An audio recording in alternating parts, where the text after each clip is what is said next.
Hello everybody, today is day 6 of my series where I make a game, but every single time I make a game, I add 1 more minute to the timer. Since it's day 6, that means I have 6 minutes, and with those 6 minutes, I decide to make a memory game. I first start off by making the cards, or the things that you're going to be memorizing. After I put all the cards in their correct place, I went into Visual Studios and started making the coding part of things. I made it that when you click on one of the cards, it gets saved to a game object in the script, and if the two game objects have the same name, it deletes them.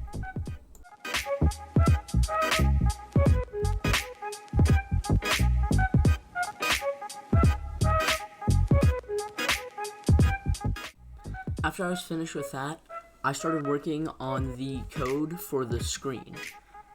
I ended up not using the screen later on because I could just turn off the card's visuals and it'll have the same effect.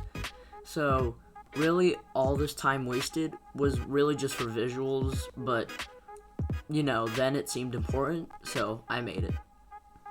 I then added everything else that I needed to add, like colliders and the screen that was mentioned previously, and with the remaining seconds, I went back and checked everything, and I'm happy I did because I found one bug, and right on time, I managed to fix it.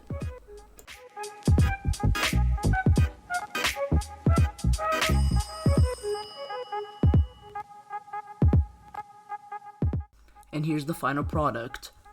It isn't really replayable because I didn't add the function for it to randomize, but one thing I do like about this is that I can make infinite levels without doing any extra work because all I have to do is place the squares and I'm done.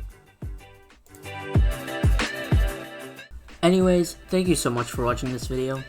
Like every other game in this series so far, if we gave this game a polish, then really I feel like it would be a fun and, good overall game. But anyways, thank you for watching and goodbye.